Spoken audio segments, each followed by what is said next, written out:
आप सोचिए जंगल में या पहाड़ पर या रेगिस्तान में कुछ पौधे उगे हरे भरे दिखाई देंगे, वहां कोई माली नहीं है, उनका माली परमात्मा। उसके ऊपर परमात्मा की छाया, उसकी कृपा, और नीचे उसकी जड़ें मजबूत, जमीन के वहां तक लेकर गए अपनी जड़ों को, जहां से उसको नमी मिल सके, जिंदगी मिल सके। दूसरों पर डिपेंड रहने वाले लोग कभी भी खुश नहीं रह करते, क्योंकि उनके तो मुरझाने के कारण होते हैं। जिसका भी मूड बिगड़ेगा उसको ही देख करके, घर में एक का मूड खराब हो सब उदास। आप डिपेंड कर रहे हो कोई अपने बेटे पर, कोई अपनी पत्नी पर, कोई पति पर, कोई भाई पर, कोई बॉस पर, न जाने किस किस पे डिपेंड करते हैं हम लोग। थोड़ी सी गर्मी ज्यादा हो जाए तो मूड खराब, सर्दी ज्यादा हो गई तो काम खराब। लेकिन जिंदगी है, गर्मी है या सर्दी, धूप है या छांव, हर आदमी को बर्दाश्त भी करना होता है, एडजस्ट करना होता है, व्यवस्था बनानी होती है, और व्यवस्था बनाने के साथ सब मौसम का आनंद भी लेना होता है। और अगर आप कहोगे ये क्यों आया, वो क्यों आया, मौसम आएंगे, परिस्थितियां आएंगी, दुनिया में एक जैसी स्थिति नहीं रहा करती। आपको परिस्थिति के अनुसार अपने आप को ठीक करना होता है। तो पहले निश्चय कर लीजिए कि कृष्ण भगवान के संदेश को सुनने के लिए आप बैठ रहे हैं, और मैं आपके सामने शुरू करने जा रहा हूं कि वो क्या कहते हैं आपके लिए। तो उससे पहली बात हो गई कि भगवान कहते हैं कि तुम्हारी जिंदगी में विषाद नहीं होना चाहिए, प्रसाद होना चाहिए, और अगर उदासी भी है वो उदासी भी परमात्मा से जोड़ने वाली बन जाए, जिससे तुम्हारी जिंदगी में प्रसन्नता आ जाए। तो उसके तरीके भी आपको बताएंगे। अभी 2-3 बातें आपने समझी। एक ये कि जिंदगी को खेल खेल में जीना सीखिए, खिलना सीखिए, गिरने को याद मत रखिए, उठने को याद रखिए। ठीक है, पक्का होता जा रहा ना जो मैंने बताया, क्योंकि आपको ऐसे मैंने कुछ नहीं सुनाया, कुछ पॉइंट्स दिए हैं आपको। गिरने को याद नहीं रखना, उठने को याद रखना है। हर चीज को मनोरंजन बनाओ, मस्ती का साधन बनाओ, खिलो, खेलो, और दूसरों को भी खिलने का मौका दो, आनंद में जिंदगी जियो। ये पॉइंट भी पकड़ा आपने। एक चीज आपको और बताई थी कि चीजें प्रयोग करने के लिए दी गई, बोझ बनाने के लिए नहीं।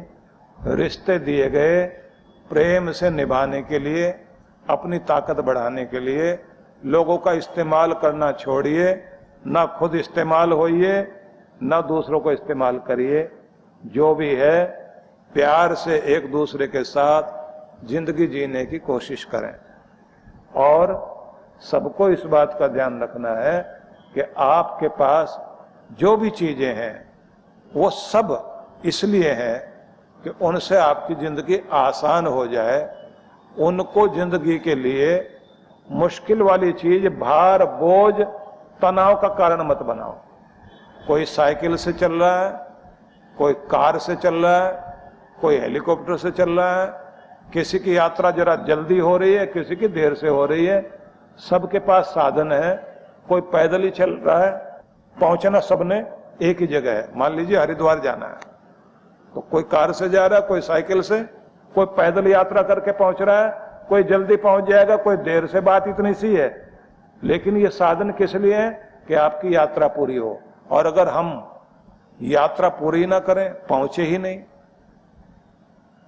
तो फिर तो ये चीजें होने का कोई फायदा नहीं। इन सब चीजों का मतलब है कि अपनी मंजिल तक पहुंचिए। आपकी मंजिल आपका आनंद है, आपकी मंजिल आपकी खुशी है, आपकी मंजिल आपका प्यार है, आपकी मंजिल आपके रिश्ते हैं, आपकी मंजिल आपका परमात्मा है। इन सब चीजों से अपने भगवान को पाओ, इन सब चीजों से भगवान के साथ अपने गुरु की कृपा पाओ, इन सब के साथ जिंदगी को मस्ती से जीना शुरू कीजिए। ये सब चीजें आपको इसलिए दी गई हैं, चाहे ट्रेन से पहुंचो, कार से पहुंचो, इनका उपयोग करिए। इनको इकट्ठा करते करते बोझ मत बनाइए। थाली में जो रखा है उसका आनंद लो। दूसरे की थाली में देख देख कर ये और मिल जाए तब मैं आनंद मनाऊं, कभी भी आप आनंदित नहीं हो सकते। आपको यह भी बताया गया था कि किसी के पास नेम फेम सब है, रुपया पैसा खूब है, और उसकी मां कह रही है कि शरीर भी इस लायक है और वक्त भी तेरे पास इतना है कि अपनी चीजों का मजा ले सके, या फिर इकट्ठा करके जोड़ के दुनिया से चला जाएगा। सोचने वाली बात। इकट्ठा करते करते दुनिया से विदाई, या जो मिला उसका आनंद लेते हुए जीते जीते, उसका खुशी मनाते हुए जीवन जीते हुए आप इस दुनिया से संतुष्ट होकर जाएं, तब तो पता लगता है कि आपने जिंदगी जी। नहीं तो ये हुआ, चीजें इकट्ठी होती गई, बोलते गए हम लोग, इतना बड़ा मालिक हो गया, इतना बड़ा मालिक हो गया। और मुझे वही बात याद आती है, एक बहुत पहले, आज से 27-28 साल पहले, एक सज्जन हमको लेकर गए थे यूपी में। एक गन्ना मिल था जहां चीनी बनती थी।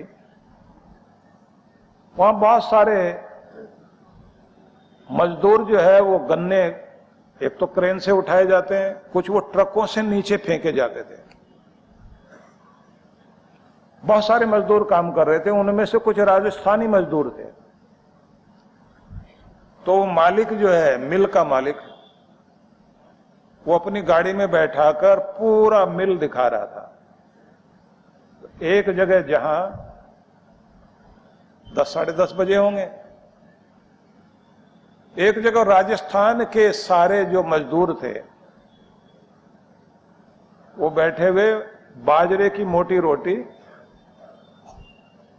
उस पर कुछ मक्खन, चटनी, लस्सी का गिलास सामने, और हरी मिर्च वगैरह कुछ थी उनके पास।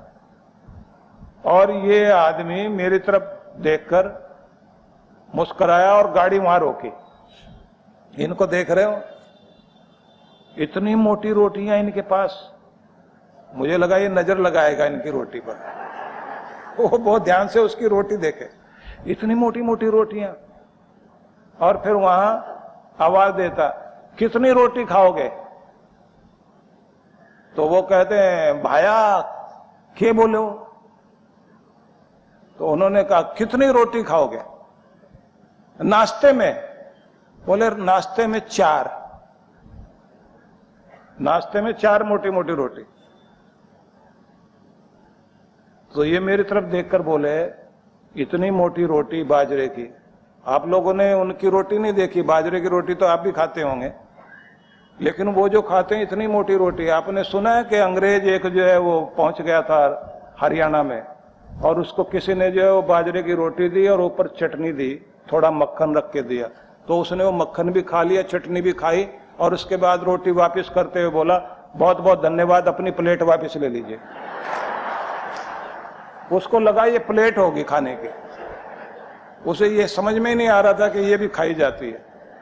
तो आप समझ लीजिए कितनी मोटी मोटी रोटियां थी। उतनी मोटी रोटी, और वो भी 4। अब वो खा रहे हैं, वो मेरी तरफ देखकर बोले, इनकी भूख देखिए कितनी अच्छी है और कितना स्वाद लेकर खा रहे हैं। मैंने कहा, आप क्या खाते हैं? बोले 2 बिस्किट। मूंग की दाल का पानी होता है, एक कटोरे में बहुत सारी टैबलेट्स होती हैं। ये तो आज मैं आपको देख के गाड़ी खुद चला रहा हूं, नहीं तो मैंने तो 20 साल पहले गाड़ी चलाई थी। तो मैंने कहा, आप शरीर ठीक नहीं रहता? तो बोले, हलवा नहीं खा सकता हूं क्योंकि वो एसिडिटी पैदा कर देता है और कोलेस्ट्रॉल बढ़ा हुआ है। मैंने कहा आप ये गन्ने का रस पीते हैं, गुड़ वुड़ खाते हैं? बोले नहीं, शुगर है ना। जो भी मैं कहूं ये खाते हो, ये खाते हो, तो वो कहता नहीं नहीं ये नहीं खा सकते, क्योंकि डॉक्टर ने कहा हुआ कि ये वाला, इसमें ये वाला बिस्किट जो अमेरिका से आता है, इसमें इतनी प्रोटीन होती है, यही 2 वाले लेने हैं, इसके साथ मूंग की दाल का पानी सूप टाइप का वो होता है, कुछ ये चीज होती है, कुछ वो होती है, और खाना खाने से आधा घंटा पहले इंजेक्शन लगता है, क्योंकि शुगर भी है, इंसुलिन भी लेनी होती है। मैंने कहा आपके लिए कुछ खाने को बचा है? बोले बस एक तो इंजेक्शन और टैबलेट खाते हैं, बाकी ये इतना। मैंने कहा इन मजदूरों को देखकर आप क्या कहते हैं? बोले मैं तो ये कहता हूं कि भले ही भगवान आधी दौलत मेरी ले ले, लेकिन ऐसी सेहत, ऐसी भूख और ऐसी जिंदगी, मतलब जिसमें आनंद ले सकूं अपनी दौलत का। क्योंकि पैसा कमाने के लिए सेहत दांव पर लगाई। बोले नींद भी नहीं आती, उसके लिए भी टैबलेट लेनी पड़ती। तो क्या कमाया आदमी ने? पैसा। गंवाया क्या? नींद। गंवाई सेहत। नींद भी नहीं है, ठीक से खा नहीं सकता, हर समय समस्या, क्योंकि ज्यादा देर बैठा रहेगा तो कमर में दर्द, बेल्ट लगानी पड़ती है। दिन में 2 बार डॉक्टर चेक करने आता, ब्लड प्रेशर कितना है। पिछले दिनों में एक रिपोर्ट पढ़ रहा था, मैं बहुत हैरान हुआ। दुनिया का एक बहुत बड़ा रॉक स्टार, जिसके 15 डॉक्टर उसकी सेवा में होते थे और ऑक्सीजन के बेड पर सोता था, और जो कहता था कि 150 साल 140 साल जीऊंगा,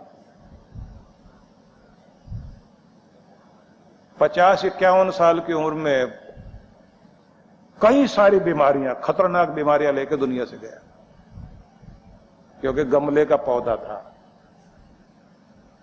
गमले का पौधा बनकर जियोगे, जड़ें मजबूत नहीं होगी। प्रकृति के बीच जाइए, जिंदगी का आनंद मनाइए, और जिसके ऊपर परमात्मा की कृपा छाया, गुरुओं का आशीर्वाद, और जो थोड़ा थोड़ा एसी से भी बाहर निकलकर, आपके पास इतना अच्छा प्यारा समुद्र है, थोड़ा समुद्र तट पर नंगे पांव रेत में चल के देखिए, जो लहरें आए और आपका पांव भिगो कर जाएं, उनके साथ थोड़ी मस्ती करके देखिए, वक्त निकालिए। लोग कहते हैं इतना टाइम खराब करूंगा, इतनी देर में तो इतने पैसे कमा लूंगा, ग्राहक आ जाएगा। आखिर में तो ग्राहक एक ही होता है, भैंसे पे चढ़ के आता है ना, जो वो ढूंढ लेता है कि कहां बैठा हुआ है। किसी और को पता हो ना हो, लेकिन यमराज को सबका पता है आदमी कहां बैठा हुआ, वहीं से पकड़ के लेकर आता है। संस्कृत के कवि ने लिखा, असनम में वसनम में जाया में बंधु वर्गस्य में। आदमी कहता है ये मेरे कपड़े, ये मेरे खाने की चीज, ये मेरे रिश्तेदार, ये मेरे रहने की चीज। मैं संस्कृत में मैं का मतलब होता है मेरा मेरा मेरा मेरा मेरा। का दुनिया में इंसान में करता और एक बकरी में करती। इति में कुर्वाण कालो हंति ब्रुकोइव। ऐसे में कहने वाले को काल ऐसे खा जाता है जैसे भेड़िया बकरी को उठाकर ले जाता है, वो बोल ही नहीं पाती सामने। इसलिए मैं ये निवेदन करना चाहता हूं, थोड़ा रुकिए, सोचिए, जिंदगी जीनी है ढंग से, और ये नया साल आपकी जिंदगी का आनंद का साल बन जाए। और ये तब होगा जब हम थोड़ा सोचेंगे। कृष्ण भगवान ने जो आपके लिए बोला है वो मैं आपको सुनाना चाहता हूं, और कल इस यात्रा में हम लोग शामिल होंगे। इसलिए मैं चाहूंगा कि कल से हम लोग पूरी तैयारी कर लें। डायरी पेन भी यहां अपना लेकर आए और कोशिश करें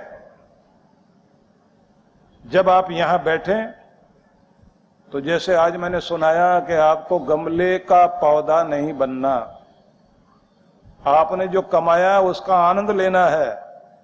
जिंदगी में जिन चीजों को आप पाना चाहते थे उनमें से कुछ 70% 80% चीजें मिल गई, उनका आनंद तो बनाओ, अपनी जिंदगी की खुशी तो ढूंढो। जो जो मैंने आपको बताया उसे याद करिए। और यह भी एक बात कि जैसे च्वांगसू ने कहा था कि हर दिन जब भी एक नया दिन आपके सामने आता है, शीशे में खुद को देखो और पूछो कैसे बिताना दिन। एक अवसर, एक दिन, एक मौका फिर आया, रोकर बिताना चाहते हो या हंसकर? जिंदा दिली से जीना चाहते हो या मुर्दा दिली से? बहादुर बनकर जियोगे या कायर बनकर? कर्मठ बनकर जियोगे या आलसी? टाइम के पाबंद बनोगे या फिर जैसे तैसे वक्त गुजारने वाले? आज आप शानदार जिंदगी जियोगे या बेकार की जिंदगी? और फिर मैं वायदा कर लेता हूं कि नहीं, बेहतरीन जिंदगी जीनी है, मुस्कुराते हुए जीना है, बहादुर बनकर जीना है, हंसते हुए जीना है। और फिर मैं एक एक दिन को इस तरह बिताता हूं, आप भी ऐसी तैयारी करिए। जहां एक ओर आज विश्व अपने विकास की चरम सीमा तक पहुंचने का दावा कर रहा है, वहीं दूसरी ओर समाज का एक ऐसा वर्ग भी है जो सही समय पर मार्गदर्शन न मिलने के कारण शोषण, आतंक, नशा, बाल मजदूरी जैसी सामाजिक बुराइयों के चंगुल में फंसता जा रहा है। इस वंचित वर्ग को समाज की मुख्य धारा से जोड़ने के लिए विश्व जागृति मिशन फरीदाबाद अनेक सेवा परिकल्प चला रहा है। शिक्षा समाज के विकास का मूल आधार है। इस दृष्टिकोण से गरीब बच्चों की शिक्षा के लिए ज्ञानदीप विद्यालय की स्थापना हुई। सन 2001 से प्रज्वलित वो ज्ञान का नन्हा सा दीप आज ज्ञानदीप विद्यालय के रूप में एक मशाल बन चुका है, जिसके आलोक में लड़के व लड़कियों की अलग अलग निशुल्क शिक्षा की व्यवस्था है। विद्यालयों के बच्चों को किताबें, कॉपियां, ड्रेस, जूते, बैग के साथ एक समय का भोजन प्रसाद भी निशुल्क दिया जाता है। जब ज्ञान तीर्थ की निस्वार्थ सेवा की गूंज देश के महामहिम राष्ट्रपति जी और प्रधानमंत्री श्री नरेंद्र मोदी जी तक पहुंची, तो उन्होंने भी सद्गुरु जी के प्रयास की सराहना करते हुए इन बच्चों को आशीर्वाद दिया। देश के प्रधानमंत्री श्री नरेंद्र मोदी जी ने बेटी बचाओ बेटी पढ़ाओ का नारा दिया है। इसी क्रम में सद्गुरु सुधांशु जी महाराज की प्रेरणा से बेटी को आत्मनिर्भर बनाओ लक्ष्य के साथ अनेक कल्याणकारी कार्यक्रम भी निशुल्क संचालित किए जा रहे हैं, जैसे सिलाई कढ़ाई प्रशिक्षण केंद्र, कंप्यूटर प्रशिक्षण केंद्र, ब्यूटी पार्लर प्रशिक्षण केंद्र, संगीत कला प्रशिक्षण केंद्र, योग और ध्यान साधना केंद्र। तो ये कुछ कलियां हैं जिनको आपके प्रेम की बूंदें मिलें, ये मुस्कुराएंगे, खिलेंगे और मनुष्यता खिलेगी और हम अपने परमात्मा के प्यारे इंसान कहलाने के योग्य बनेंगे। हम आह्वान करते हैं, आप भी सहयोग देकर इन गरीब बच्चों की शिक्षा दीक्षा का भार वहन कर सकते हैं। बच्चों को विद्यालय की ओर से निशुल्क वितरित होने वाली सामग्री के वितरण में सहयोग कर सकते हैं। बच्चों के एक समय के भोजन प्रसाद की व्यवस्था में हाथ बटा सकते हैं। मेधावी छात्रों को पुरस्कृत कर सकते हैं। मैं इसके लिए आह्वान करता हूँ कि चले आइए, ईश्वर का मंदिर बनाने के लिए, मानवता का मंदिर बनाने के लिए हम मिलकर काम करें। बच्चे समाज और देश का भविष्य है।